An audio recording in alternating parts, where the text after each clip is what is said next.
Anche le strade, va bene, perché le strade vanno rifatte, la creazione di ospedali, di parcheggi, di scuole. E l'unico settore che non può essere pubblica è la sanità dentale. Non l'ho mai capito questo. C'è una lobby, c'è un cartello che permettono di fare questo, perché la risposta la danno appunto paesi come la Moldavia e altri, con dottori preparatissimi e con strutture che ha un sacco di dipendenti e dunque dei costi abbastanza importanti. Qualcosa sono qua per guadagnare anche loro e nonostante questo riescono a offrire un servizio a un cittadino straniero a dei costi e dei risultati veramente di alto livello. Io magari ho 5 cari e ne posso mettere a posto 2. A un certo punto mi ritroverò che ho anche speso dei soldi e il problema è peggiorato. E se a me oggi succede qualcosa, mi rompo una gamba, mi rompo un braccio, devo subire un intervento di un certo genere, posso contare sul Servizio Sanitario Nazionale. Per quello che riguarda la sanità dentale, magari può fare un piccolo intervento, ma non tutto quello che avrebbe dovuto fare, dunque non va a risolvere, diciamo che chiude un buco ma se ne riapre un altro. Paura a sorridere, ad avvicinare una donna perché se poi dovessi conquistarla non ti senti nella situazione ideale per poter approcciare. Paura di mangiare, sei fuori a mangiare con amici, paura che ti possa succedere qualcosa che ti lascia un po' in figura e ci resti male, voglio dire.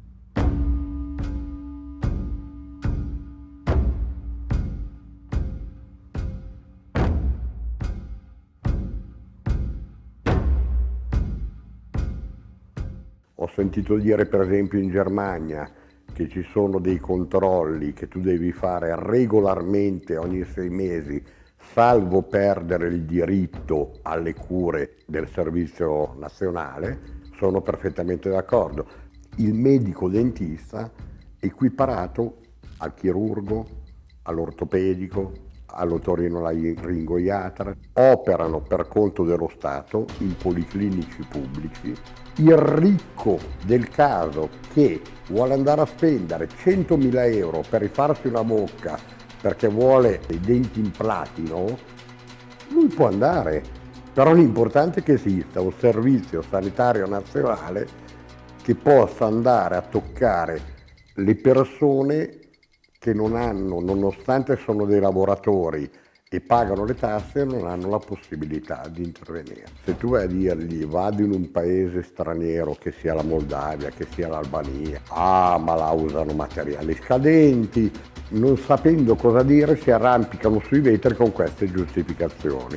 Però permettono solo a gente abbiente di poter accedere ai loro servizi. Che i dentisti è vero che sono cari, ma sono anche tartassati a livello tasse. Se oggi vado a fare un intervento da un dentista italiano, pago 2 volte le tasse. Quelle che avevo già pagato io, più quelle che mi fa pagare il dentista che le deve pagare lo Stato.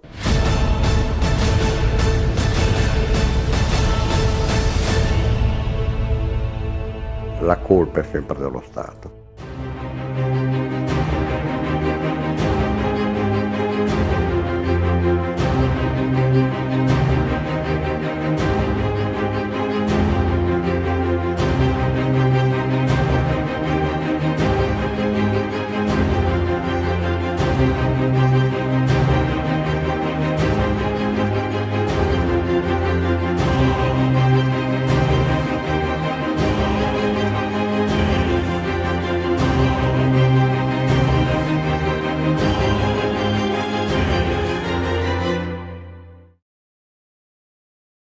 La nostra lotta è nata da una petizione che vidi un anno fa su internet promossa da un dentista italiano che si lamentava per le pubblicità aggressive dei prezzi troppo bassi promossi da alcuni dentisti, da alcune catene odontoiatriche che promuovevano impianti dentali a costi troppo bassi. Fu creata una petizione dove si sollevava il problema per la categoria di questi dentisti che fanno pubblicità promuovendo dei prezzi troppo bassi, e con la tesi di difendere la categoria sono state lanciate pubblicamente delle iniziative per regolamentare i minimi tariffari o riportare comunque ai minimi tariffari. Quando lessi di questa petizione rimasi sbalordito, perché a coro si unirono tutte le associazioni di categoria, fu ripresa e ribattuta la notizia dalla stampa, ma nessuno veramente aveva fatto il focus su ciò che sarebbe dovuto essere l'argomento realmente da discutere: la sanità, l'etica nella sanità e quanto fosse etico avere in realtà un listino prezzi se sei un medico. La salute è un diritto umano imprescindibile, non è un lusso per pochi. La sanità privata ha portato un grosso conflitto di interessi all'interno per decenni di cui nessuno ha parlato, ovvero il fatto che chi fa la diagnosi è la stessa persona che poi sottopone al malato il listino prezzi da pagare, da onorare. Quello su cui dovremmo riflettere è che vedere, mangiare, sentire, bere, nutrirsi sono un diritto umano imprescindibile che deve essere garantito da tutte le costituzioni di tutte le nazioni del mondo. Non può essere sottoposto un listino prezzi a un cittadino che già paga le tasse profumatamente al proprio Stato per potersi curare uno stato di malattia che, come nel caso di chi perde totalmente i denti, è su base genetica. È una malattia, per esempio la piorrea, che molte volte è correlata a delle carenze di interleuchina 1 nello specifico, che portano il paziente a essere più suscettibile all'essere attaccato dalle tossine batteriche che si trovano in bocca. Questo a livello statale ha un costo sociale enorme. Una persona che perde i denti è una persona deabilitata, una persona che non può mangiare, che non può nutrirsi, e l'unica alternativa che ha è rivolgersi alla sanità pubblica, fare liste d'attesa. Forse dopo 6 mesi, un anno potrà accedere al sistema sanitario pubblico, ma la malattia sarà degenerata, avrà un danno biologico al proprio apparato masticatorio incalcolabile. Una bocca sana è un patrimonio, e andare a ricostruire una bocca che ha perso tutti i denti con materiali artificiali non restituirà mai al malato la funzione biologica perfetta che avrebbe potuto avere, magari preservando la dentatura naturale. Quando si promuovono queste petizioni su internet non si fa altro che pilotare l'opinione pubblica verso un argomento che ha un focus sbagliato. Il focus va spostato, non esistono delle tariffe giuste, non esistono dei prezzi giusti per la salute. I prezzi devono essere quelli dei materiali e se li deve accollare lo Stato.